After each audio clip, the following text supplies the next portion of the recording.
Hello friends. तो आपका हमारे यूट्यूब चैनल लेट्स स्टार्ट में एक बार फिर से स्वागत है।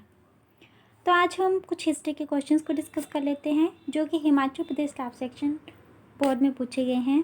तो आइए शुरुआत करते हैं पहले क्वेश्चन से।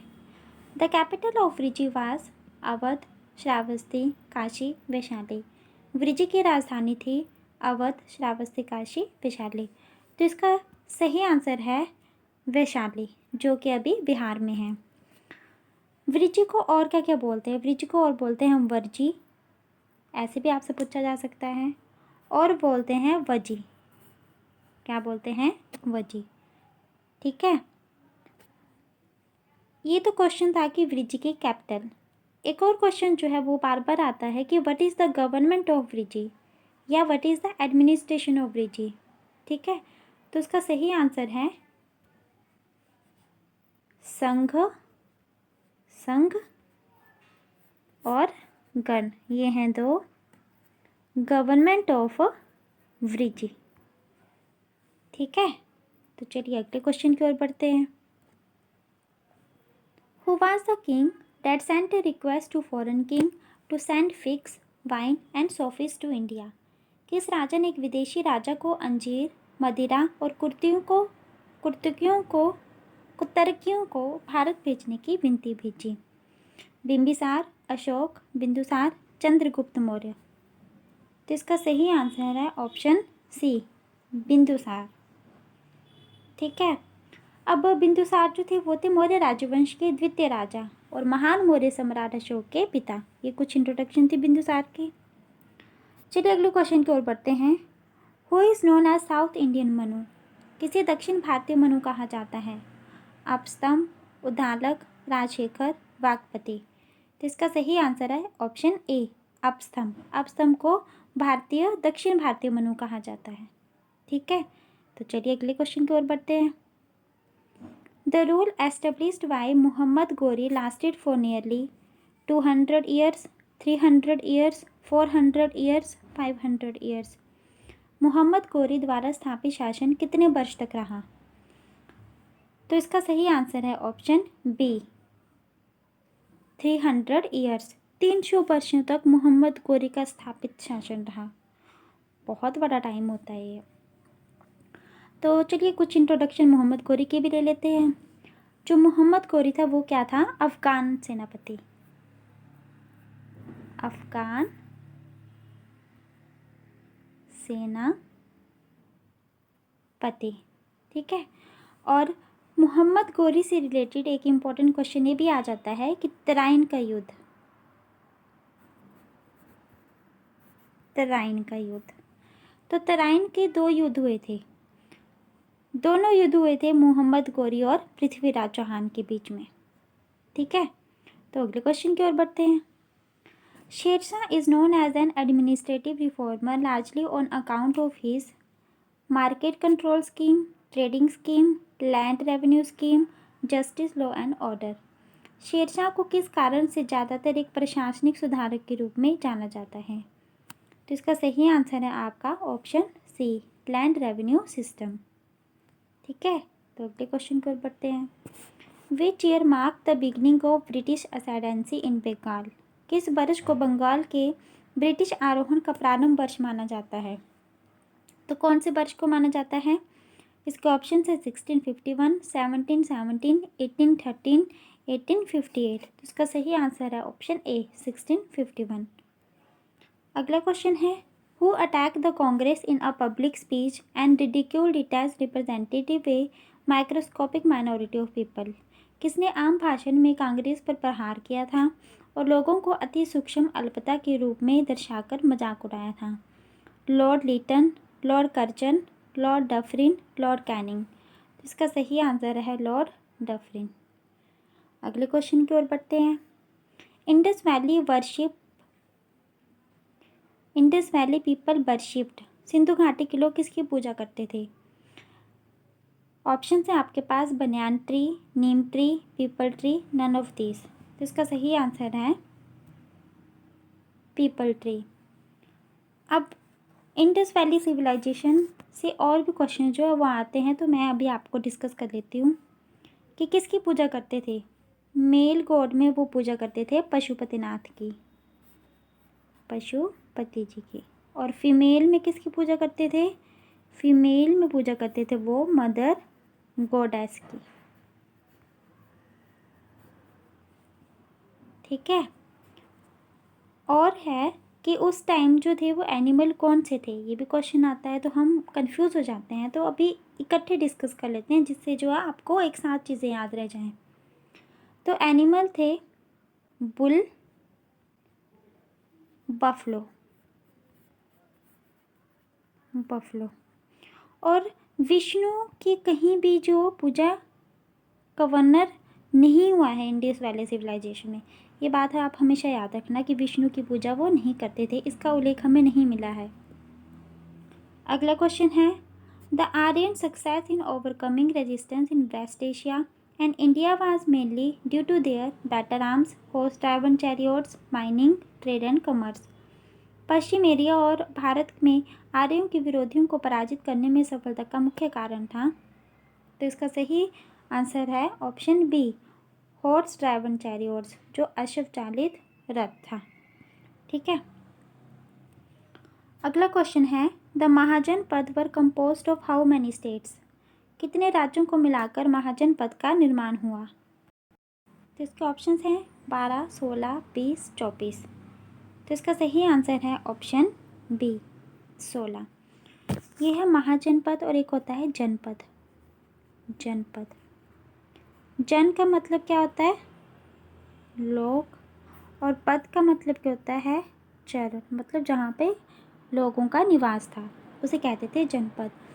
तो जनपद जो है वो वैदिक भारत के प्रमुख राज्य थे जिसमें आर्यों की जाति जो थी वो सबसे प्रभावशाली थी। यूपी बिहार के भागों में जब लोहे का विकास उन्होंने शुरू करना स्टार्ट कर दिया तो जनपद और ताकतवर हो गए। तो किस में तब्दील हो गए? वो तब्दील हो गए महाजनपद में। ठीक है। तो महाजनपद के जो वो 16 राज्य थे उस टाइम, तो जिसमें से कुछ राज्य थे अंगा, काशी, कौशल, चेदी, वत्स, कुरु, पंचाल, मत्स्य आदि। और एक और क्वेश्चन आता है कि इनकी जानकारी, महाजनपद की जानकारी जो है कौन से ग्रंथ में दी गई? तो इनकी जानकारी 2 ग्रंथ में दी गई थी, बौद्ध ग्रंथ और जैन ग्रंथ। जैन ग्रंथ, जो बौद्ध ग्रंथ है उसमें उसकी जानकारी थी अंगुत्तर निकाय ने। ठीक है। और जैन ग्रंथ की दी थी भगवती सूत्र से प्राप्त हुई थी हमें जानकारी। बौद्ध धर्म की अंगुत्तर निकाय और जैन ग्रंथ की भगवती सूत्र से प्राप्त हुई थी हमें महाजनपद की जानकारी। ठीक है। तो अगले क्वेश्चन की ओर चलते हैं। The greatest Buddhist commentator of Buddhist canonical literature was. बौद्ध धर्म प्रमाणित साहित्य का महान बौद्ध टीकाकार था अश्व घोष, बुद्ध घोष, वासुमित्र, नागार्जुन। तो इसका सही आंसर है ऑप्शन बी, बुद्ध घोष। अब बुद्ध घोष का छोटा सा इंट्रोडक्शन है कि बुद्ध घोष जो थे वो पाली साहित्य, पाली लिटरेचर के भारतीय विद्वान थे, इंडियन विद्वान थे। बुद्ध घोष कौन थे? पाली साहित्य के भारतीय विद्वान थे। ठीक है। तो अगले क्वेश्चन की ओर बढ़ते हैं। Bindusara died in which year. किस वर्ष बिंदुसार की मृत्यु हुई? 255 BC, 273 BC, 286 BC, 373 BC। तो इसका सही आंसर है ऑप्शन बी, 273 BC। अगला क्वेश्चन है which of the officials आउटनंबर the rest in the Mauryan period. Maurya काल में किन राजकीय अधिकारियों की संख्या अन्यों से अधिक थी? Revenue, welfare, judiciary, military. तो इसका सही आंसर है ऑप्शन ए, रेवेन्यू, राजस्व विभाग में। अगला क्वेश्चन है the greatest Satavahana port in western Deccan was. ये क्वेश्चन काफ़ी इंपॉर्टेंट है। पश्चिमी दक्कन में महानतम सातवाहन बंदरगाह था बारियागाजा, सोपारा, कोवरीपत्तनम, कल्याण। तो वेस्टर्न में था वो है ऑप्शन डी, कल्याण। और जो ईस्ट में है वो है, और जो ईस्ट में है ग्रेटेस्ट पोर्ट वो है गांडा कांसला, गांडा कांसला, ये एक ही नाम है, KASELA। और सेकंड है गंजम, गंजम। ठीक है। तो सातवाहन का एक इंट्रोडक्शन ले लेते हैं। सातवाहन जो थे वो थे प्राचीन भारत का राजवंश था। और सातवाहन राज्य में एक और इम्पॉर्टेंट चीज़ हुई थी, वो थी सीसे के सिक्के। सीसे के सिक्के चलाने वाला जो पहला वंश था वो था सातवाहन। ठीक है, और ये सिक्के कहाँ से लाया था? रोम से लेकर आया था। ठीक है, तो ये कुछ इंट्रोडक्शन थी। चलिए अगले क्वेश्चन की ओर बढ़ते हैं। Which is not a Sangam literature? Sangam literature, इनमें से संगम साहित्य नहीं है। पाटुपत्तु, इत्तुदकोई, पादिनी किलकनक्कु, तेवरम। तो इसका सही आंसर है तेवरम। देखिए क्वेश्चन ये भी आ सकता है कि विच इज़ संगम लिटरेचर, और ये आया भी है। तो पाटुपत्तु जो है वो संगम लिटरेचर है, संगम साहित्य है। इत्तुदकोई संगम साहित्य है। पादिनेर किलकनक्कु संगम साहित्य है। तो संगम साहित्य क्या होता है? संगम साहित्य होता है जो तमिल भाषा में लिखे गए साहित्य होते हैं। जो तमिल भाषा में लिखे गए साहित्य होते हैं उसे संगम साहित्य कहा जाता है। ठीक है, अगले क्वेश्चन की ओर बढ़ते हैं। Harsha establish the diplomatic relation with Rome, China, Ceylon, Cambodia. तो इसका सही आंसर है चाइना। कि हर्ष ने किससे कूटनीतिक संबंध बनाया था? चीन के साथ बनाया था। और हर्ष जो थे वो अंतिम हिंदू सम्राट थे। अगला क्वेश्चन है, the first Muslim ruler of Delhi was Iltutmish, Yalduz, Qubacha, none of this. Delhi का प्रथम मुस्लिम शासक कौन था? तो इसका आंसर है डी, नन ऑफ दिस। तो इसका आंसर क्या है? The first Muslim ruler of Delhi was Qutbuddin Aibak. Qutbuddin Aibak. Qutbuddin Aibak. अब कुतुबुद्दीन ऐबक जो थे वो मोहम्मद गोरी के गुलाम भी थे। ठीक है, तो दिल्ली में 5 वंश आए। पहला वंश था पहला वंश था गुलाम वंश। गुलाम वंश जिसमें आ गया कुतुबुद्दीन ऐबक। दूसरा है खिलजी वंश। खिलजी वंश आ गया। तीसरा है तुगलक वंश आया। तुगलक वंश आया। फोर्थ है सैयद वंश। सैयद वंश आया। और फिफ्थ और लास्ट था वो था लोधी वंश। लोधी वंश। तो कौन से 5 वंश आए थे? गुलाम वंश, खिलजी वंश, तुगलक वंश, सैयद वंश, लोधी वंश। ठीक है, तो अगले क्वेश्चन की ओर बढ़ते हैं। The decorative design found in all buildings of Firozshah Tughlaq is the lotus, swastika, the bell motif, double dome. तो इसका आंसर है ऑप्शन ए, लोटस। अगला क्वेश्चन है, the military department in Vijayanagara empire was called Koltor, Khandachar, Khanduka, Kapila. Vijayanagara साम्राज्य में सैन्य विभाग को क्या कहा जाता था? तो इसका सही आंसर है ऑप्शन बी, खंडाचार कहा जाता था।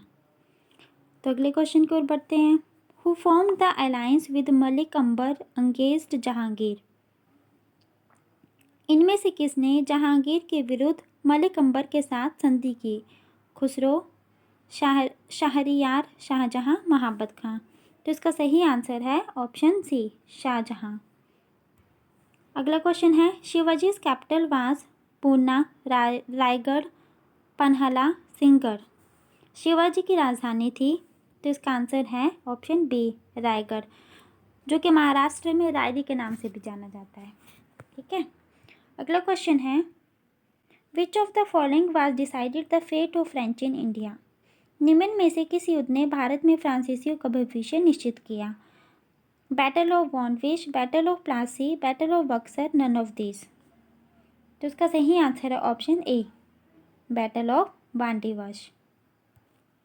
अगला है, Arya Samaj was founded by. ये क्वेश्चन काफ़ी बार रिपीट हुआ है, जिसका सही आंसर है ऑप्शन ए। ऑप्शन ए है क्या? नहीं ना, तो इसका आंसर है नन ऑफ दिस। क्योंकि आर्य समाज की स्थापना की थी दयानंद सरस्वती जी ने। अगला क्वेश्चन है, who were the first to introduce a printing press in India? The पुर्तगालियों, डच, फ्रेंच, ग्रीक्स। तो इसका सही आंसर है ऑप्शन ए, पुर्तगालियों ने। अगला क्वेश्चन है, Mangal Pandey belongs to which native infantry? Mangal Pandey इनमें से किस देशी पैदल सेना के सिपाही थे? 19th, 27th, 34th, 41। तो इसका सही आंसर है ऑप्शन 34th बंगाल इन्फेंट्री के पैदल सेना के सिपाही थे। ठीक है, तो मंगल पांडे कौन थे ये तो सबको पता होगा। मंगल पांडे जो थे वो भारतीय स्वतंत्रता सेनानी थे।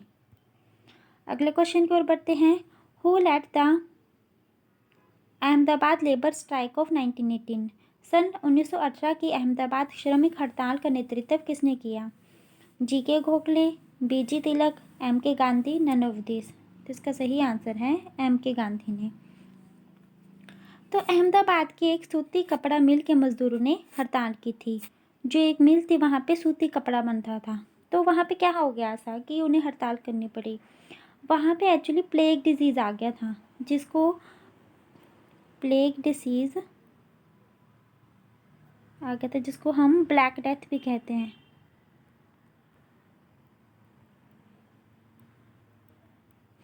जो वहाँ का ओनर था वो ना उनको प्लेग डिजीज़, जिस किसी को भी प्लेग डिजीज़ होता था वो उनको बोनस देता था एक्स्ट्रा, लेकिन उसने किसी टाइम पे बोनस देना मना कर दिया, तो मज़दूरों ने उसके अगेंस्ट जाकर के हड़ताल शुरू करी थी।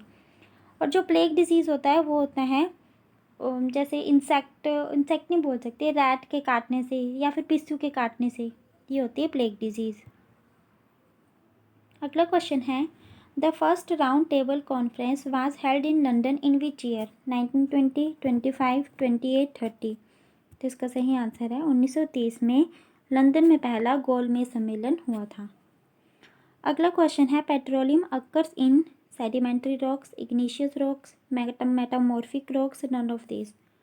जिसका सही आंसर है A, sedimentary rocks. Petroleum sedimentary rocks में पाया जाता है।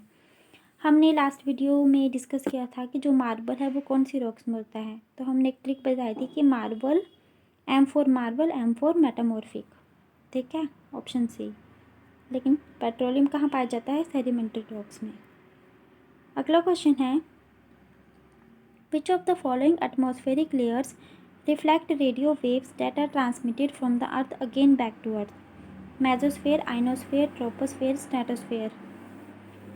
निम्न में से कौन सी वायुमंडलीय परत है जो पृथ्वी से संचरित रेडियो तरंग को दोबारा पृथ्वी पर परावर्तित करती है? तो इसका आंसर है लेयर आइनोस्फेयर। तो फ्रेंड्स, ये हैं हिस्ट्री के क्वेश्चंस। तो आपको कोई कमी लगे तो आप ज़रूर मुझे बताना, हम ज़रूर इम्प्रूवमेंट करेंगे इस वीडियो में। अगर अच्छी लगे आपको तो उसे लाइक और सब्सक्राइब कीजिएगा। Thank you. Thank you for watching this channel. Like and subscribe it.